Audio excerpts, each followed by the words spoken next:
Anda kembali bersama kami di Sapa Indonesia Malam. Saudara, 23 narapidana kasus korupsi mendapatkan pembebasan bersyarat pada 6 September kemarin. Wakil Menteri Hukum dan HAM menyatakan pembebasan bersyarat eks-koruptor sudah sesuai aturan.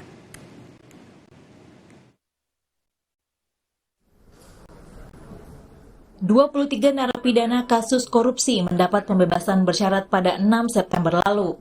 Beberapa nama diantaranya yakni Ratu Atut Qoyziah, Tubagus Khairi Wardana atau Wawan, Zumi Zola, Patrialis Akbar, dan Pinangki Sirna Malasari. Wakil Menteri Hukum dan HAM Edward Omar Syarif Hiyari menyatakan pembebasan bersyarat eks-koruptor sudah sesuai aturan. Lihat case by case, tetapi segala sesuatu yang menjadi standar kita adalah aturan hukum, ya.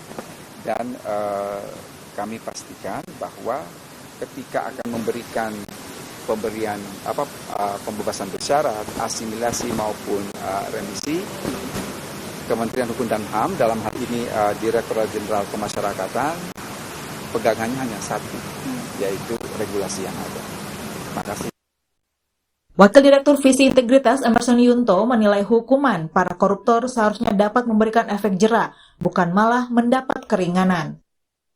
Pertama adalah soal penjatuhan pidananya harusnya maksimal. Kalau kita merujuk rata-rata vonis koruptor itu kan hanya 3 tahun, rata-rata 3 tahun sampai 5 tahun. Efek jerahnya hilang.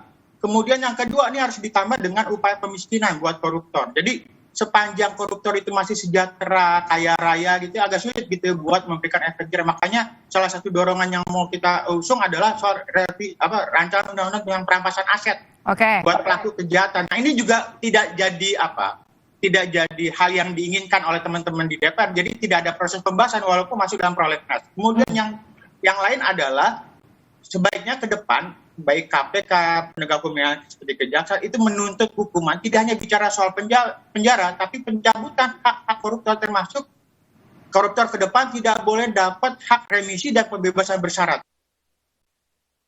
Usai dibebaskan pada Rabu kemarin, hari ini mantan Jaksa Pinangki Sirna Malasari menjalani lapor diri ke Balai Pemasyarakatan Kelas 1 Jakarta Selatan.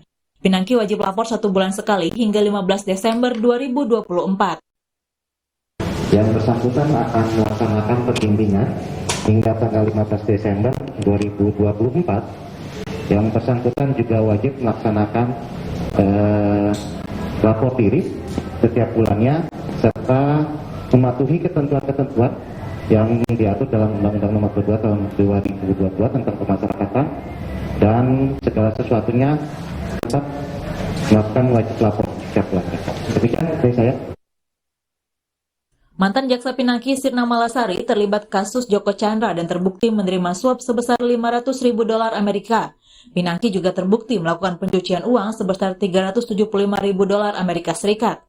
Pengadilan Tipikor memvonis Pinangki 10 tahun penjara, namun dipangkas 6 tahun oleh Pengadilan Tinggi DKI Jakarta menjadi 4 tahun penjara. Pinangki menjalani penjara selama 1 tahun 7 bulan. Sementara Ratu Atut Qoyziah terjerat kasus korupsi pengadaan alat kesehatan di Puskesmas Kota Tangerang Selatan tahun anggaran 2012 dengan total kerugian negara mencapai Rp79 miliar.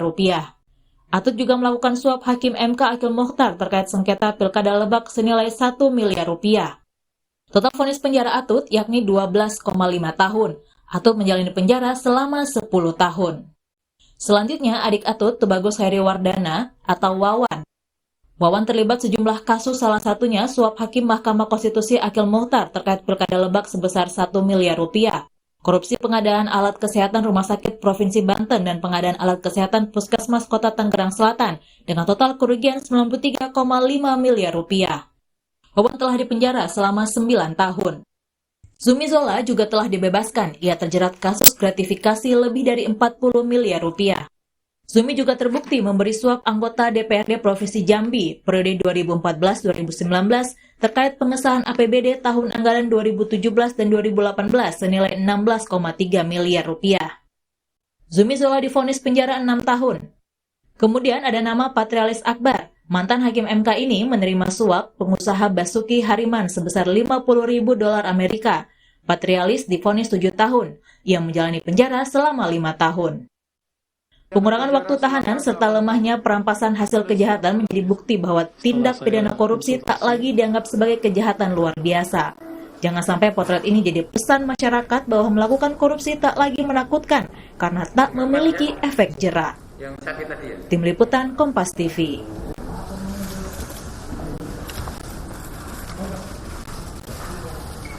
Saudara, pembebasan bersyarat telah tertuang dalam undang-undang, namun apakah kemudian langkah ini bisa menghadirkan efek jera terhadap para koruptor?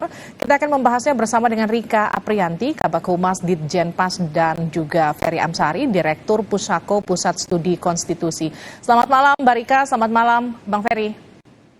Selamat malam Mbak Livi, selamat malam Mas Ferry. Baik, saya ke Bang Ferry dulu ya. Bang Ferry, seharusnya koruptor itu diberikan efek jera, tapi jangankan efek jera. Kalau kita lihat dari kasusnya yang terakhir saja, Jaksa Pinangki dari 10 tahun dapat diskon jadi 4 tahun, 4 tahun dalam penjara dapat diskon lagi jadi cuma 1 tahun 7 bulan. Ini jangankan efek jera, artinya korupsi tidak lagi jadi sesuatu yang menakutkan. Anda setuju nggak dengan saya? Iya, dengan jumlah hasil korupsi yang luar biasa besar ya, lalu jumlah sanksi yang sangat kecil, orang akan berpikir ya, kalau begitu korupsi saja besar-besaran, nanti toh hukumannya akan diperkecil. Sehingga sisa hasil kekayaan dari korupsi masih bisa dinikmati setelah keluar dari penjara. Nah ini memang problematika agak serius setelah PP 99 dianulir ya, ditinggalkan. Karena gagasan memberikan dampak kepada para pelaku korupsi sudah tidak bisa dikatakan maksimal lagi. Belum lagi kita ketahui bahwa rencana untuk perampasan aset mereka dari dulu sudah molor-molor terus, tidak jadi dibahas dan berkepanjangan. Sementara beberapa pelaku korupsi di wilayah yang kita anggap penting menimbulkan penjeraan kepada pelaku korupsi lain atau orang yang akan berencana melakukan korupsi malah kemudian dibebaskan habis-habisan ya. Nah ini bagi saya mungkin ini akan jadi gelombang pertama, gelombang berikutnya akan lebih banyak lagi pelaku-pelaku korupsi yang akan dibebaskan oleh negara.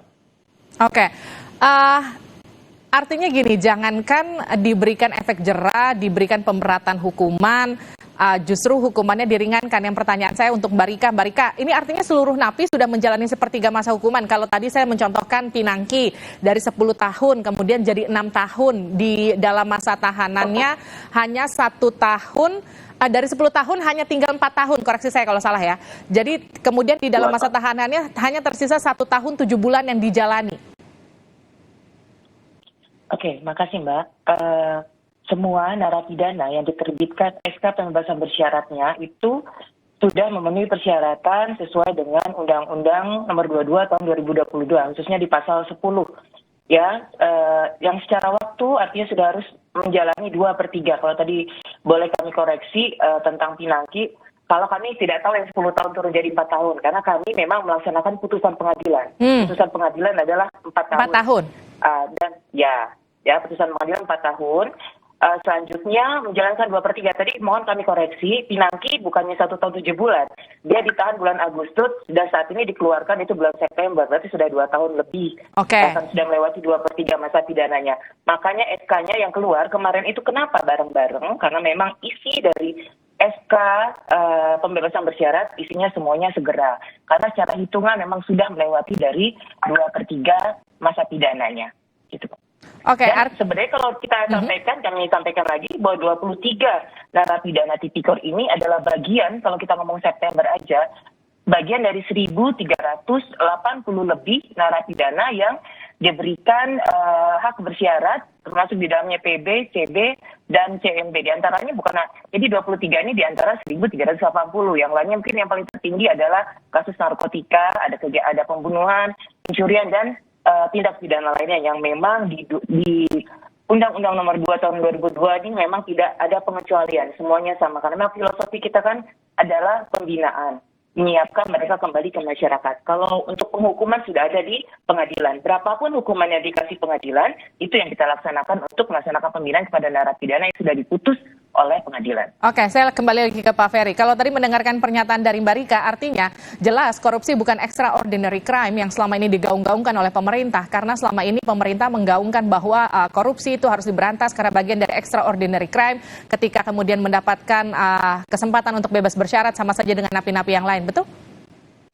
Ya, saya yakini bahwa Dirjen Pas tidak bersalah karena memang tugas mereka menjalankan apa yang diatur di dalam peraturan perundang-undangan. Tetapi Kementerian Hukum dan HAM dan pemerintah mesti bertanggung jawab karena sifat extraordinary termasuk dalam penjatuhan sanksi itu menjadi hilang karena memang PP 99 dihapuskan dan itu kerjaannya pemerintah dan Kementerian Hukum dan HAM payung besar di atas Dirjen Pas begitu ya. Dan sejauh ini kita yakini dengan dihapuskannya PP 99 pembantasan pemberian remisi terutama kepada koruptor itu akan semakin menjauhkan sifat extraordinary-nya luar biasanya kasus ini sehingga kepada mereka akan diberikan sanksi dan penjeraan yang luar biasa pula. Nah, dengan apa yang diceritakan Mbak Rika kita ketahui bahwa ini memang sudah menghilangkan sifat kejahatan luar biasanya itu menjadi kejahatan yang bagi kita malah terlihat biasa. Koruptor itu bagaimana mau dibina padahal banyak sekali kejahatannya mereka berulang begitu ya. Dan mereka mengabaikan nilai-nilai kemanusiaan lain yang harusnya memang kepada mereka diberikan sanksi yang luar biasa pula yang betul-betul bisa menjerahkan mereka tidak hanya diri mereka tetapi juga kepada calon-calon koruptor. Kalau ada yang sekarang berniat korupsi begitu ya, begitu melihat sanksinya berat mereka meninggalkan rencana untuk korupsi. Tapi begitu melihat apa yang dilakukan pemerintah sekarang, memberikan remisi jor-joran begitu ya, jangan-jangan mereka malah timbul niat ya, kalau gitu kita korupsi besar saja, nanti juga akan dapat remisi. Nah ini problematika dari ketidakseriusan pemerintah dalam sikap mereka terhadap pemberantasan korupsi. Oke, artinya undang-undangnya harus diperbaiki? Ya, kalau kemarin kan kita punya alasan ya untuk menolak kepada kejahatan-kejahatan extraordinary, terutama korupsi, untuk tidak dapat remisi. Nah, dari dulu memang sudah ada upaya untuk PP 99 ini digoyang, begitu ya. Nah, sekarang sudah berhasil, sudah dihilangkan pembatasan itu, dan ya memang pilihannya kalau memang ingin kembali memberikan penjeraan, ya diperbaiki undang-undangnya dan peraturan pelaksananya. Oke, saya kembali ke Mbak Rika. Mbak Rika, ini buat masyarakat awam yang menonton ini memang bebas bersyarat itu apa saja poinnya sih Mbak Rika? Ya, bebas bersyarat itu kan sebenarnya bukan bebas-bebasnya. Tadi saya sampaikan. Secara waktu itu setelah melewati 2/3 masa pidananya. Sepertiganya dilaksanakan di luar. Tapi masih wajib ikuti bimbingan dari Balai Pemasyarakatan sesuai dengan domisili penjaminnya. Dan di masa itu juga ada aturan-aturan yang memang harus diikuti, baik itu aturan bimbingan dan juga aturan-aturan yang tidak boleh dilanggar. Di antaranya tidak boleh melakukan hal-hal yang meresahkan masyarakat, apalagi sampai dilakukan tindak pidana. Dan perlu kami sampaikan juga bahwa masa bimbingan ini ditambah 1 tahun dari tanggal bebas murninya. Seperti tadi Pinangki ya, bebas tahun itu juga ditambah semuanya itu ditambah 1 tahun masa bimbingannya. Apabila dalam masa bimbingan itu ada poin-poin yang dilanggar, hak bersyaratnya itu akan dicabut, PP-nya akan dicabut, dan sisa pidananya akan dikembalikan, sisa pidananya akan dijalani kembali ke dalam lapas. Dan apabila ada tindak pidana baru ditambah dengan pidana yang baru. Seperti itu Mbak. Jadi bersyaratnya itu memang syaratnya banyak dan memang prosesnya itu kan nggak gampang juga gitu. Oke, selain 2/3 tadi masa tahanan yang harus dipenuhi, apa saja kemudian syarat-syarat lain yang harus dipenuhi seorang narapidana untuk bebas bersyarat? Ya. Di antaranya berkelakuan baik, mengikuti program pembinaan yang diberikan oleh lapas, ya. Nah itu di antaranya yang memang harus dipenuhi oleh seluruh narapidana yang akan diusulkan atau diprogramkan hak bersyarat, baik itu PB, CB, CMB, bahkan juga remisi pun sama untuk persyaratannya. Oke, ke Pak Ferry. Dan juga sudah ada. Baik, Pak Ferry, artinya gini, kalau memang korupsi tidak lagi jadi extraordinary crime pada faktanya, kita masih punya harapan dong pemiskinan ataupun mungkin hak untuk tidak dapat bebas bersyarat bagi narapidana koruptor seperti yang dulu pernah terjadi. Artinya bagaimana kemudian upaya untuk mengembalikan itu? Ya, sebenarnya ada mekanisme hukum yang bisa dipakai. Salah satunya remisi atau bebas bersyarat atau apapun namanya ini kan sebenarnya mengabaikan putusan pengadilan, ikut campur lah urusan putusan pengadilan dari wilayah eksekutif. Nah, di beberapa negara ada pilihan hakim di dalam putusannya menegaskan terhadap pelaku kejahatan extraordinary crime tertentu untuk tidak dapat diberikan keistimewaan. Misalnya dalam putusannya dijatuhkan pidana 10 tahun dan mereka tidak diberikan hak untuk mendapat remisi dalam hal apapun.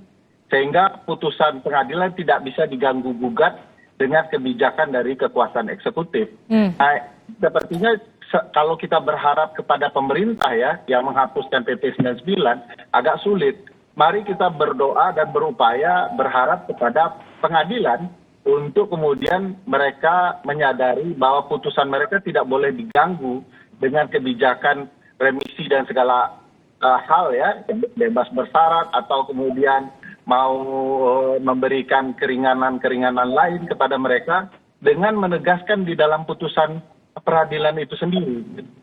Oke, terima kasih telah bergabung bersama kami. Artinya harapannya sekarang tinggal ada di pengadilan yang akan seperti apa nanti hukuman bagi mereka. Ferry Amsari, terima kasih. Mbak Rika juga terima kasih telah bergabung bersama kami di Sapa Indonesia Malam. Saudara, setelah melakukan pencarian, aparat TNI berhasil menemukan pesawat latih Angkatan Laut yang jatuh di Selat Madura. Hari ini, jenazah pilot dan kopilot pesawat latih TNI AL Bonanza berhasil dipindahkan.